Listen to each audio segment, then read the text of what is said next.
ఇప్పుడు ఎక్కడ చూసినా జానీ మాస్టర్ గురించే మాట్లాడుతున్నారు. గత 2 రోజులుగా జానీ మాస్టర్ ఇష్యూ బాగా వైరల్ అవుతుంది. మహిళా కొరియోగ్రాఫర్ జానీ మాస్టర్పై లైంగిక వేధింపుల ఆరోపణ చేయడంతో టాలీవుడ్లో సంచలనంగా మారింది ఈ కేసు. పోలీసులు జానీ మాస్టర్ని అదుపులో తీసుకుని హైదరాబాద్ తీసుకొని వచ్చారు. జానీ మాస్టర్ కూడా తప్పు చేశాను ఒప్పుకున్నాడని న్యూస్ వస్తుంది.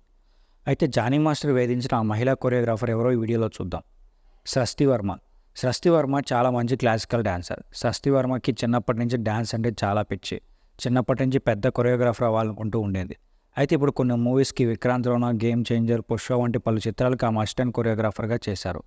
1990 నవంబర్ 30న ఆమె జన్మించారు. ప్రస్తుతం ఆమె వయసు 24 ఏళ్ళు మాత్రమే. ఆమె నటి మరియు డ్యాన్స్ కొరియోగ్రాఫర్ కావాలనుకుంటూ ఉండేది. అయితే అదే సమయంలో తన అవకాశాల కోసం చూస్తున్న టైంలో తనకు ఢీ షో నుంచి కాల్ వచ్చింది. వెంటనే ఢీ షోకి ఓకే చెప్పింది సృష్టి వర్మ. D12 టెలివిజన్ షోలో పాల్గొన్నప్పుడు ఆమెకి జానీ మాస్టర్తో పరిచయం అయింది. అతనికి అసిస్టెంట్ కొరియోగ్రాఫర్గా సహాయం చేయమని జానీ మాస్టర్ టీం నుండి ఆమెకి కాల్ వచ్చింది. సృష్టి వర్మకి ఇండస్ట్రీలో పైకి రావాలంటే మంచి అవకాశాలు కావాలి. అయితే జానీ మాస్టర్ నుంచి వచ్చిన ఆఫర్ మంచిదే అని ఆమెకు అనిపించింది. 2019లో జానీ మాస్టర్ టీంలో అసిస్టెంట్ కొరియోగ్రాఫర్గా చేరింది. ఆ తర్వాత అక్కడి నుంచి జానీ మాస్టర్ ప్రతి సాంగ్కి అసిస్టెంట్ కొరియోగ్రాఫర్గా వర్క్ చేసింది. అక్కడి నుంచి జానీ మాస్టర్ ఆ అమ్మాయి పైన ఇంట్రెస్ట్ చూపించేవాడు. కొన్ని రోజులకి ఆ అమ్మాయిని ఫిజికల్గా వేధించడం స్టార్ట్ చేశాడు. అవుట్డోర్ షూటింగ్ పేరిట చెన్నై, ముంబై, హైదరాబాద్తో సహా వివిధ నగరాల్లో జానీ మాస్టర్ తనపైన లైంగికంగా వేధించాడని చెప్పింది. ప్రతిఘటిస్తే తీవ్రంగా దాడి చేశాడని చెప్పింది ఆమె. ఒకరోజు అమ్మాయికి ముంబై ప్రాజెక్ట్ నుండి కాల్ వచ్చింది.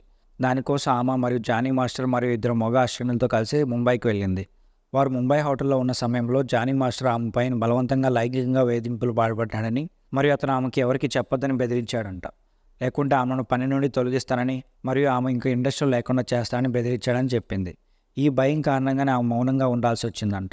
షూటింగ్ క్యారీవాన్లోకి వెళ్ళినప్పటికీ జానీ మాస్టర్ ఆమె పైన లైంగికంగా వేధింపులు పాల్పడేవారని చెప్పింది. నేను కాదు అంటే తను నా జుట్టు పట్టుకొని తలను అద్దంలో కేసి నలిపేసేవాడు, ఇంకా మా ఇంటికి వచ్చి కొట్టేవాడని ఆ అమ్మాయి చెప్పింది. తన లైంగిక కోరికలు తీర్చడానికి తనను వివాహం చేసుకోవాలని, ఒకవేళ పెళ్లి చేసుకోకపోతే ఇండస్ట్రీ లేకుండా చేస్తానని భయపెట్టేవాడని చెప్పింది. జానీ మాస్టర్ భార్య కూడా తనను బెదిరించేదని, ఆమె కూడా తనపై దాడి చేసిందని చెప్పింది. ఆగస్టు 15న నేను గుడి నుండి ఇంటికి వెళ్తుండగా ఎవరో గుర్తు తెలియని వ్యక్తులు వచ్చి నన్ను బెదిరించారని చెప్పింది. ఆగస్టు 28న నా ఇంటి తలుపులకి పేరు లేకుండా వేలాడుతున్న ఒక వింత పార్సల్ వచ్చిందని, అందులో చాలా జాగ్రత్తగా ఉండు అని రాసి ఉందని చెప్పింది. ఇంకా ఈ బాధ తట్టుకోలేక బయటకు వచ్చి జానీ మాస్టర్ పైన కేసు పెట్టింది ఆ అమ్మాయి. యథా రాజా తథా ప్రజ అనే మూవీలో హీరోయిన్గా ఛాన్స్ వచ్చింది ఆ అమ్మాయికి. అయితే ఈ మూవీలో హీరోగా జానీ మాస్టర్ ఉన్నారు. అలాగే సృష్టి వర్మ కొన్ని మూవీస్కి అసిస్టెంట్ కొరియోగ్రాఫర్గా చేసింది. విక్రాంత్ రోనా, గేమ్ చేంజర్, పుష్ప వంటి పలు చిత్రాలకి ఆమె అసిస్టెంట్ కొరియోగ్రాఫర్గా వర్క్ చేశారు. ఇంకా కొన్ని బిగ్ మూవీస్కి అమ్మాయికి ఛాన్స్ వచ్చింది, కానీ కొన్ని ఛాన్స్ను జానీ మాస్టర్ రానికుండా చేశాడని చెప్పింది. సృష్టి వర్మ మనమే సినిమాతో కొరియోగ్రాఫర్గా డెబ్యూట్ చేసింది.